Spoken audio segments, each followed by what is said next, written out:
what H.G. Wells envisions for the future. Okay, and we're very much heading towards that. In fact, at the time of this writing, he even said in New World Order that the world was hurtling towards centralization as he writes that book. And looking backward now, all these years later, guys, he couldn't have been more correct. So, going back to Wells proposing a framework of international functionalism in this book, right? Basically, he says to achieve these ends, to create this international functionalism, global socialism, Wells asserts that a socialist and scientifically planned world government would need to be formed to defend human rights. And what's his example of human rights? What's his example of the doctrine that will introduce this idea to the world? Well, the Universal Declaration of Human Rights.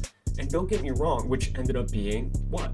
Used as an advisory work by the United Nations Commission on Human Rights for drafting up the Universal Declaration of Human Rights in 1948, 8 years later. And United Nations covered UNESCO, Julian Huxley, and the way they talked about standardizing the human mind, educating the rest of the population, assimilating them into a greater world society with a singular world culture, a cumulative culture, right? A world culture, not so much little different cultures from sovereign nation states around the world, right? We want to assimilate, we want to centralize, organize, collectivize, right? We're going to do so with the aid of technology, just like UNESCO and the United Nations said, just like H.G. Wells said in The Open Conspiracy and the New World Order. Okay, guys?